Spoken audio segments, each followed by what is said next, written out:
लुगाई के डांटने से अगर कोई तुलसीदास बनता होता तो आज घर घर तुलसीदास बैठे होते। घर घर तुलसीदास। लुगाई की डांट तो दूर की बात है, कई लोग तो अब हमारे मुंह से अच्छा नहीं लगेगा, आप लोग समझदार हो, जिनकी शादी हो चुकी वो अनुभव पूर्ण होंगे। हम तो भैया दूर दूर के हैं, तो पर अनुभव है, लोगों के अनुभव है, खैर वो तो होते ही रहता है। पर ये तुलसीदास जी की ही शरणागति की महिमा है। बोलो सीताराम। शरण गए फायदा है। एक बात और पूछो क्या? पांचवा उदाहरण शरणागति का। श्री सूर्य नैन नहीं है पर नैन है, नैन नहीं है पर नैन है, बाहर के नैन नहीं है पर अंदर के नैन है। दिखाई नहीं देता, नाम सूरदास, पर शरणागत हो गए तो रोज मंदिर में जावे और एक पद सुनावे भगवान को, और पद ऐसा सुनावे कि जो भगवान ने कपड़े पहन रखे वही बतावे। तो गोसाई जी को लगे को कोई इनके कान में बता देता है, फिर ये ऐसा बोल देते। परीक्षा लेनी चाहिए। बाबा सूरदास, तुम ये जो पद गाते हो इसमें कपड़ों का रंग बताते हो, कलर, तुम्हें कौन बताता है? सूरदास जी बोले हमें कोई बताता थोड़ी है, हम तो भीतर झांकते हैं तो हमें दिखाई देता है। अरे झूठ बोल रहे हो, चलो परीक्षा लेते। कैसे परीक्षा ले? एक दिन पुजारी जी ने एक उपाय निकाला। क्या? भगवान को कोई कपड़े ही नहीं पहनाए, बिना कपड़ों को खड़ा कर दिया, तिलक लगा दिया, माला पहनाया, आरती कर दी, प्रसाद रख दिया, पर जो पीतांबर ठाकुर जी पहनते थे, जो कपड़े पहनते थे, कपड़े निकाल दिए। आज देखते हैं तुलसीदास सूरदास जी इन कपड़ों के बारे में क्या कहते हैं, क्योंकि ये लाल पीले हरे नीले तो इनको रटे हुए हैं। अब आज कोई कपड़े ही नहीं है, तब पता लगेगा कि इनको दिखाई देता है कि नहीं दिखाई देता, अंदर की आंखें सही में हैं कि झूठ हैं। आहा, अब सूरदास जी आए। बाबा, अरे ओ बाबा, हाँ अच्छा बताओ बाबा, आज अपनो ठाकुर कैसो लग रहा हो? क्या बाबा आज कैसो लग रहा हो ठाकुर? सोई सूरदास जी ने दोनों हाथ ऐसे मुंह में लगा लिए। अरे मुंह में मत लगा, कैसो लग रहा हो बता। देखेरी हरी,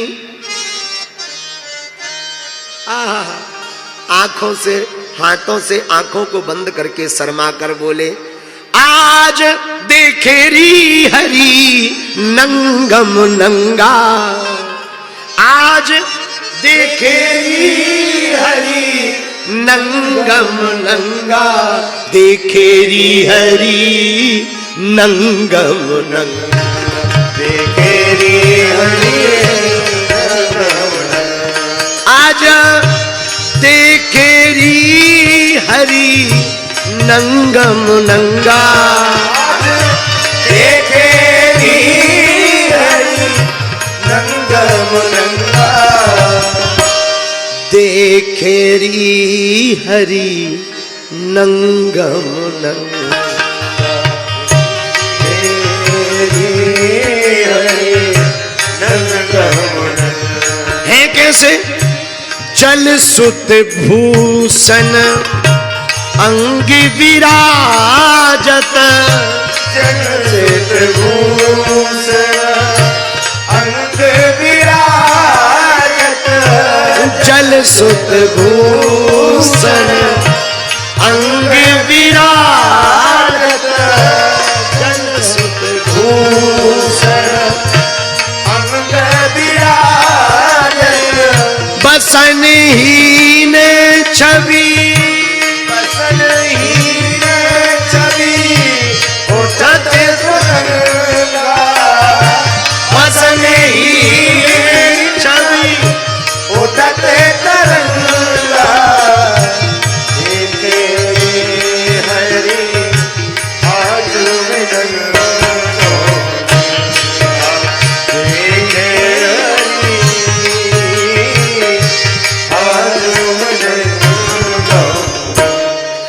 हाथों से आंखों को बंद करके शर्माते हुए तुलसीदास जी कहते, आज तो भगवान बहुत अच्छे लग रहे।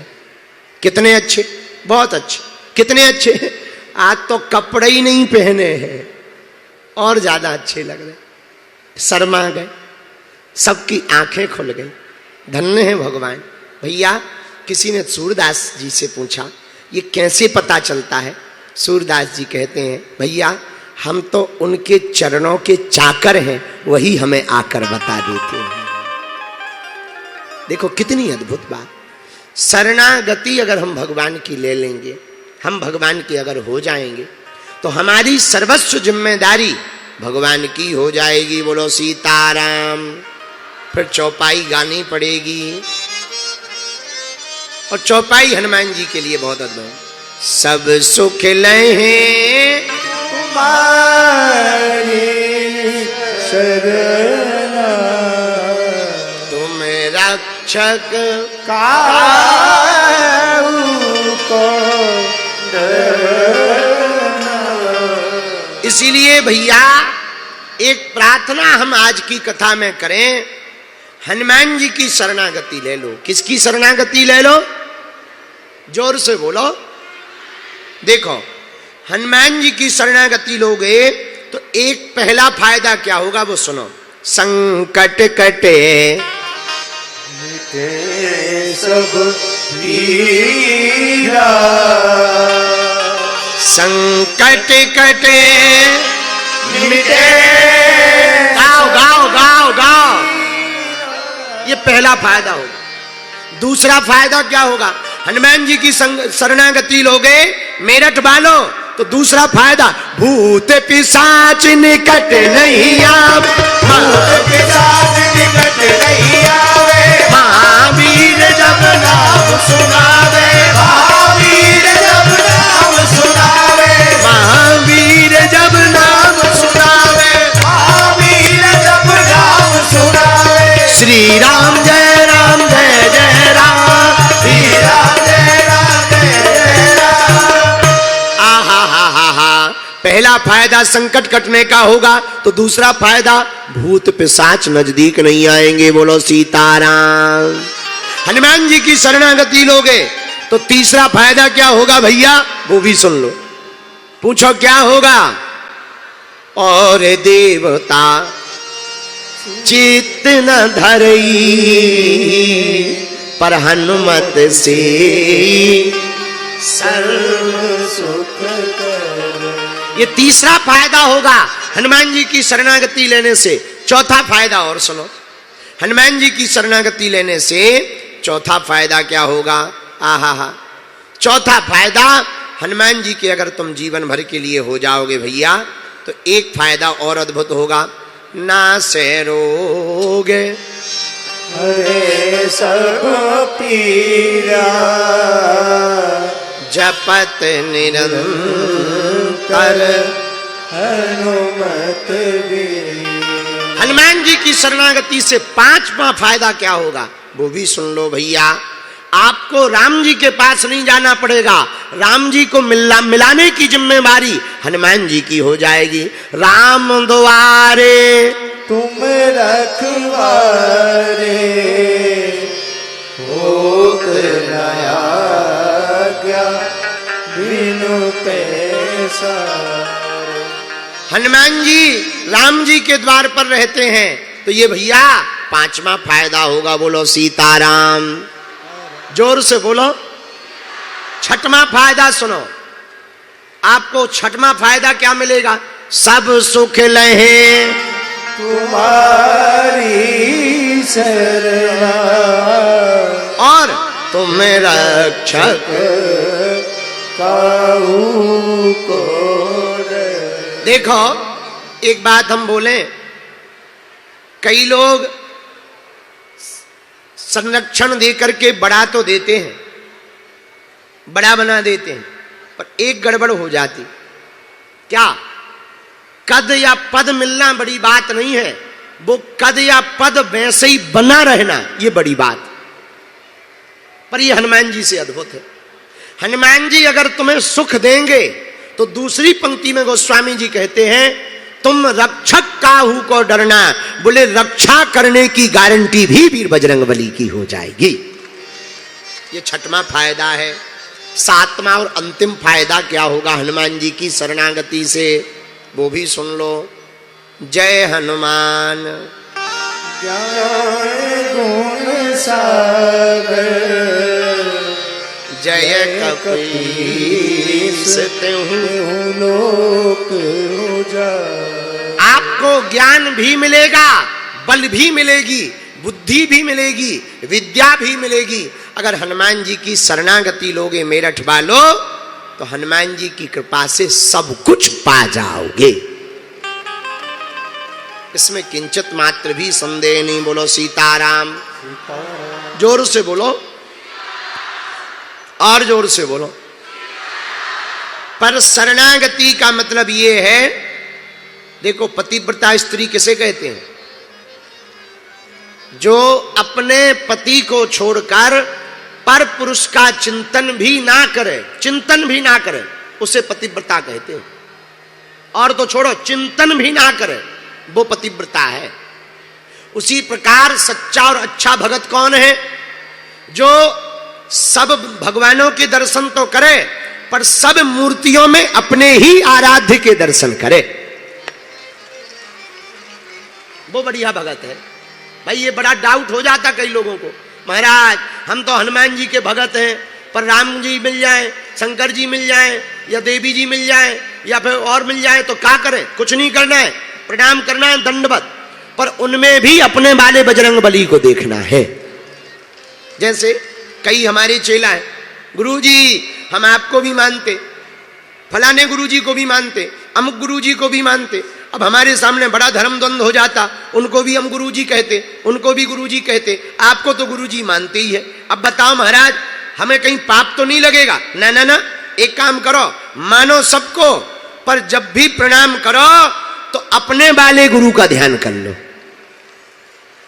हमारी आदत है, सब संतों को मिलते हैं, सब संतों की हम पे कृपा है, पर हमें अपने वाले गुरुजी ध्यान आते हैं। जय हो सीताराम। ले पाप भी नहीं लगेगा, अपमान भी नहीं होगा, और अपने वाले गुरुजी के प्रति कठोर निष्ठा भी दृढ़ हो जाएगी। बोलो सीताराम, जोर से बोलो और जोर से बोलो। इसलिए भैया शरणागति का मतलब है एक ही साधे सब सधे, सब साधे सब जान। एक को साधो, सबको साधने के चक्कर में पड़े रहोगे, ऐसे समझो। 20 किलो मेढक तोलना हो तो एक एक मेढक रखोगे तब तक 2 उचट जाएंगे तराजू से। हाँ जी या ना जी?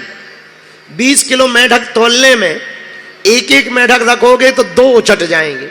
अब उपाय क्या है कि 20 किलो मेढक रख जाए और तौल पूरी हो जाए? एक उपाय है, एक काम करो, छोटे छोटे मेढक 100-100 ग्राम के मत खोजो, एक 20 किलो का खोजो और उसके पैर पकड़ लो। एक 20 किलो का खोजो, उसके पैर पकड़ लो, लो बढ़िया बात भी बन जाएगी, तुम्हारा वजन भी पूरा हो जाएगा, उचट भी नहीं पाएगा। बोलो सीताराम और जोर से बोलो। पर आजकल के लोग भी बड़े विचित्र होते हैं। एक लड़का पढ़ रहा था स्कूल में, तो मास्टर बोले, बेटा अगर हम तुम्हारे पिताजी को 2000 रुपया 6 महीना के लिए 10% ब्याज पे दें तो 6 महीने बाद वो 2000 रुपया तुम्हारे पिताजी हमें कितने लौटाएंगे? लड़का बोला, गुरुजी एक भी नहीं। मास्टर बोले, दिमाग खराब है क्या तुम्हारा? शर्म नहीं आती क्या? तुम्हें गणित समझ में नहीं आती क्या? तुम गणित नहीं जानते? बालक बोला, गुरुजी हम गणित तो जानते हैं, तुम हमारे बाप को नहीं जानते। अगर एक बार ले लेगा तो वो 1 रुपया वापस नहीं देगा। गणित तो हम जानते हैं, और अगर हमारे पिताजी एक बार ले लेंगे तो लौट के नहीं देंगे। भैया वही हम कहना चाह रहे हैं, आप लोग जानते तो हो पर मानते नहीं हो। जब तक कथा सुनते हो बढ़िया लगती, हाँ महाराज सही कह रहे हैं, और जहां कथा भाई तो 7 दिन 5 दिन राधे राधे और फिर सब आधे आधे। पर कहते महाराज हमने तो खूब कथा सुनी पर कल्याण नहीं हुआ। हमने कल आपको कहा